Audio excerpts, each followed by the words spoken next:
Well, Fadi, thank you so much. Thank you so much for that incredible introduction. Thank you both for welcoming us here to your incredible facility. How are we doing today, Patriots? You know, it always works the other way. I come here to motivate you, and you end up motivating us. On behalf of the entire War Department, we came here with a simple message for all of you. Thank you for what you're doing. Thank you for having the backs of our warfighters, of the men and women who ruthlessly defend our freedom every single day. Because what you're building right here on this factory floor with your own two hands is critical to the 21st century arsenal of freedom. You are the patriots ensuring our warriors are never in a fair fight. You give them the tools to project absolute lethality against the enemy wherever they are and whenever we need to. We cannot do this without you. Out of code and composites, you've built an incredible spacecraft. The Wright brothers' first flight was just a little over a century ago. What on earth would they make of this? How could this be possible, they would say, in such a short amount of time? Well, I'll tell you, through pure, unadulterated American ingenuity and competition. Through the blood, sweat, and tears of the best workforce in the world and the best workforce in human history. American software engineers, assembly mechanics, innovators of all kinds working to deliver peace through strength on behalf of their fellow citizens. Because for generations, the battle was fought on land, in the air, and subsea. But today, the ultimate high ground, the single most decisive battlefield of this century and the centuries to come, is hundreds of miles above our heads. Make no mistake, the fight for space is the fight for the future of the world as we know it. And right here in Colorado, in the heart of America, you are forging the instruments of absolute and unquestioned American space dominance, which is what we require. You, the builders, the engineers, the technicians of Sierra Space are writing the next chapter of American power.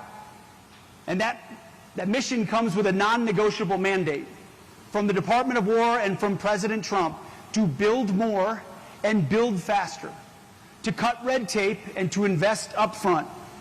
Because unlike this company, and for far too long, much in Washington, D.C., especially in some ways in the aerospace industry, it was a giant swamp. A cozy club of bloated, over-budget prime contractors who got rich by failing the American people and our warfighters. They moved at a snail's pace, led by CEOs who cared more about their stock options and golden parachutes than about delivering for the men and women on the front lines. They got slow, they got comfortable, and they got fat, selling us yesterday's technology tomorrow. For decades, before President Trump, we were betrayed by a corrupt, self-serving bipartisan consensus in Washington, a globalist so-called elite who told us that it was progress to gut your industrial heartland and ship our factories and jobs overseas. While they shipped their champagne in Davos, they lectured you and me, the American workers, that American manufacturing was a thing of the past. They told us that the global community, where we depended on our adversaries as the very parts that fueled our military, was somehow to our benefit. The so-called experts in their ivory towers and the scribblers at the Wall Street Journal all read from the same script. Outsourcing is the future, they proclaimed. Let them tell that to the workers and the patriots of Sierra Space.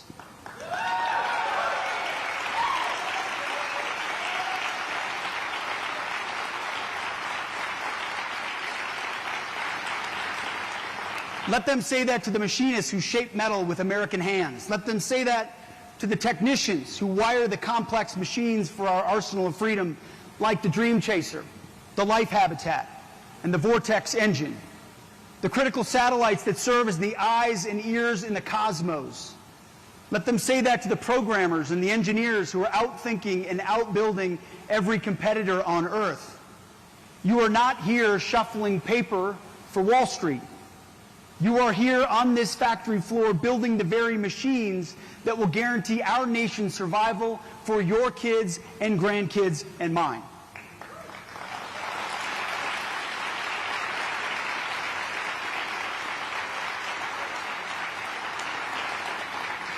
You are living, breathing proof that the globalist lie was just that, a lie. You prove every single day that when we unleash American industry, when we finally unleash our raw, competitive, patriotic spirit, America always wins. When we compete, we win. When we innovate, we win. If we go fast, we win. And that is the bedrock principle of our War Department under President Trump. We are in, make no mistake about it, our job is to be in an ongoing, never-ending war of attrition against the Pentagon bureaucracy to unleash you so that you can unleash our warfighters. No more excuses.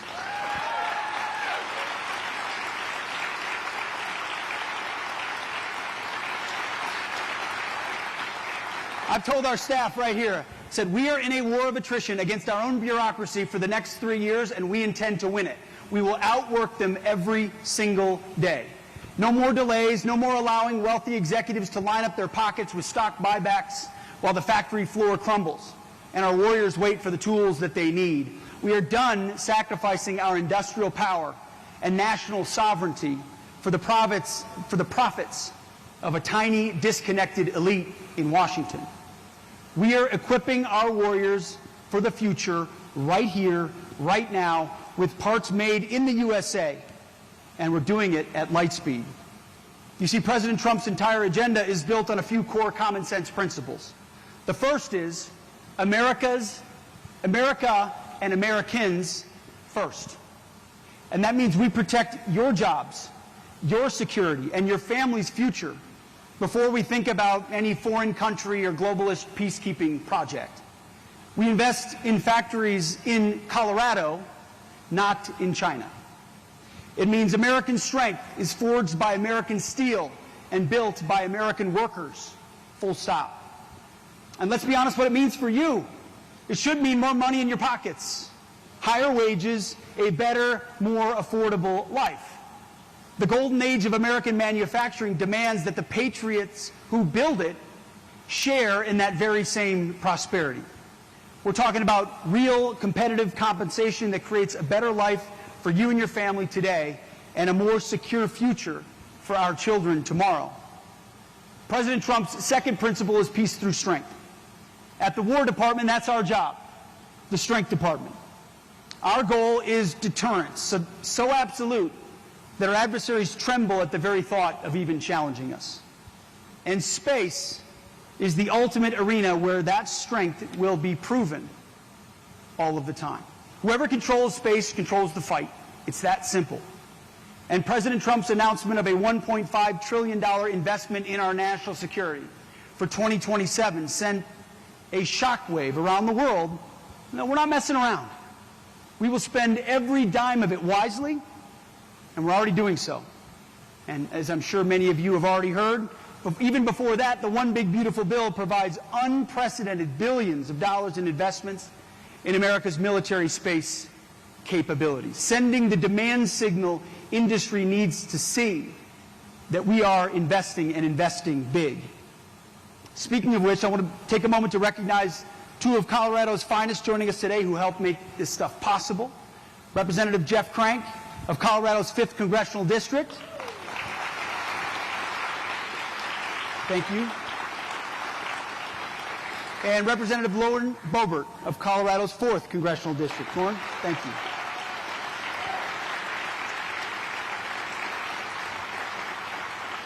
We need that support in Congress, and they're there. We appreciate their support and work in getting that One Big Beautiful Bill to the President's desk for signature. Because with that signature came a massive $25 billion down payment on the Golden Dome for America, a revolutionary shield of space-based weapons and sensors, a vigilant constellation of next-generation sensors and satellites that will see every threat from every corner of the globe. paired with a network of space-based interceptors ready to neutralize any ballistic missile, any hypersonic weapon, any drone long before it threatens our homeland. That's how we establish complete and total orbital supremacy. That's how we guarantee the safety and security of the American people for generations to come. And we will continue to look for partners who can deliver the most advanced space infrastructure and deliver it fast. Capabilities like the ones you are building right here as we speak. Because we cannot afford to have a fair fight in space. I'm not interested in orbital equity or orbital parity. We want and we demand orbital and American dominance, plain and simple.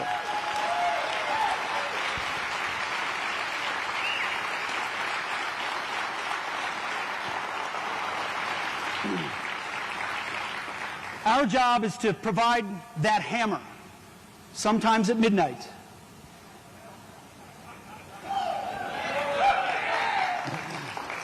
And if deterrence fails and we have to fight, then we're going to fight to win.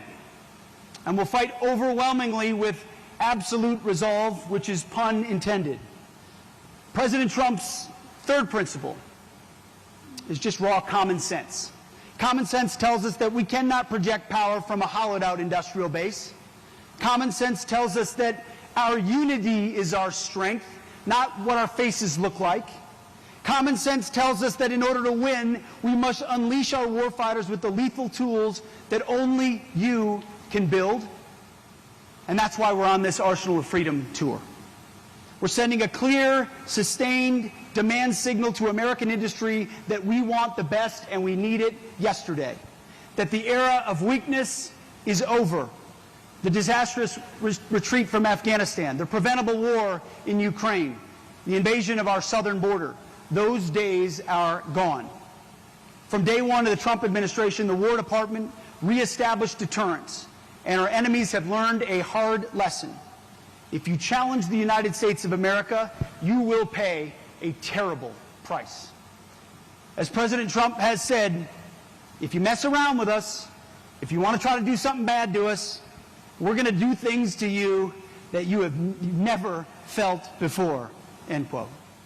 Maduro found that out just last month. A raid so sophisticated, so audacious, that no other military on earth could even dream of accomplishing it. President Trump has restored our nation's unique power, and it is rooted in the types of capabilities that only you can build. Because none of this is possible without the talent and precision that begins on factory floors just like this one. You are the patriots who pour your sweat and your genius into the systems that give us the overwhelming, soul-crushing advantage over our enemies. But it's still not fast enough. Trust me, I hear about it from President Trump every time I'm in the Oval Office. Pete, go faster.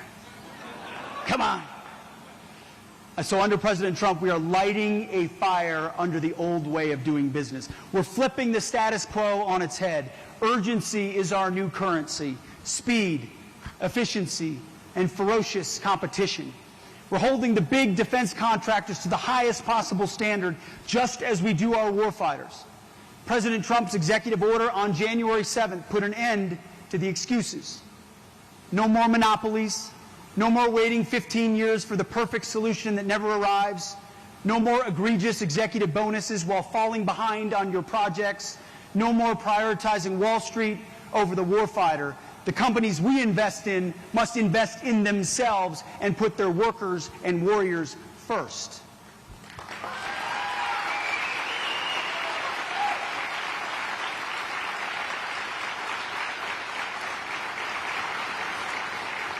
That's how you build an actual arsenal of freedom. And I'm looking out at an audience out here that lives the spirit of that executive order every day. Patriots committed to the highest standard. Patriots committed to Made in America. Because in the end, I ultimately don't care what company name is on the side of satellites, on the side of engines, or on the side of space planes. The only thing we ask ourselves is it the best? Can it scale, and can we scale it fast enough? And I'm here to tell you today that if you build the best, if you build the fastest, and at cost for the American taxpayer, you're going to win. If you don't, then I'll make sure you lose. That is the promise of President Trump's War Department. I'm not invested in a single company. Don't care. Don't care who wins. It doesn't matter how many lobbyists you have or accountants you have in Washington. We will evaluate, open the aperture so that everyone can compete. Not just the ones that have been sitting at the trough of the Pentagon for decades. Everyone has an opportunity to compete so that we can get the best. And your leadership gets it.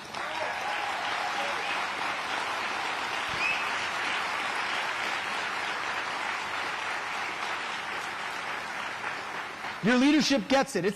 And for the other guys, for some of the big guys, it's taken them a while. But they're getting there. They, like you, know that this can't be about dividends. It's got to be about dominance. Sierra Space took that demand signal for speed and innovation, and you are running with it. And we appreciate that. I said it once, and I'll say it again. We're here because of you, because of the best workforce in the world. Innovators, builders, problem solvers. Helmets and hard hats. In all of these events, we've got uniformed members somewhere usually near the front. And I like to think of the visual that way. You got our warfighters across all services in the front, and they're leading the charge with the exquisite systems that you provide. But behind them are all of you in black T-shirts, all of you in hard hats, all of you having their back, investing in the capabilities that they need on the front lines. So our message to every company, this one and every company in America, large and small, is join us. Go fast. Take risks. Today, the President demands that you invest in your plants and your people, and that our warfighters have what they need when they need it. So we're committed to standing shoulder to shoulder with you, because we can't deter the next conflict, a conflict that will ultimately be won by the final frontier of space, without the skill, the grit, and the patriotism that I know exists in this room. Built right here at Sierra Space by all of you. The systems you build are more than just complex hardware and software. They are a promise. A promise to every soldier, every sailor, every airman, Marine, and Guardian that they will always have the ultimate high ground. You know, after Operation Absolute Resolve was completed, the world marveled at the accomplishment. Grabbing an indicted individual out of the most fortified house in the most fortified compound inside the most fortified base inside the capital city halfway around our hemisphere in the middle of the night before they even knew we were there.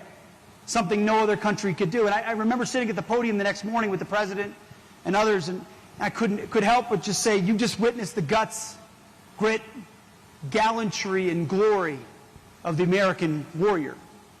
They came back home. They did something incredible. They came back safe.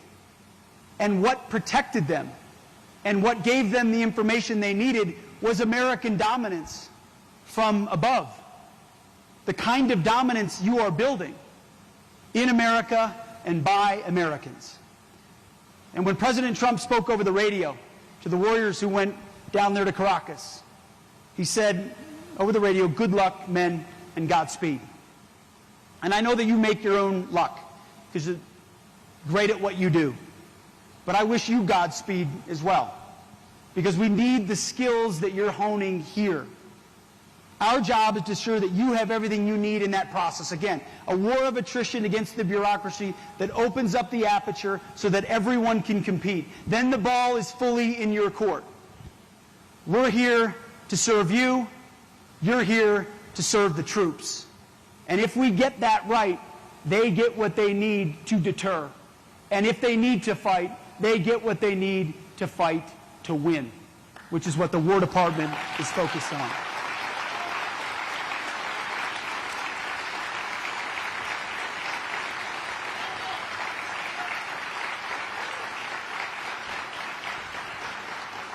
So back to where we started. Thank you. Thank you for being in the fight with us, for standing shoulder to shoulder with us. Keep building, keep innovating, and go fast. God bless you and our warriors and our great republic. Thank you very much. Appreciate it. Thank you.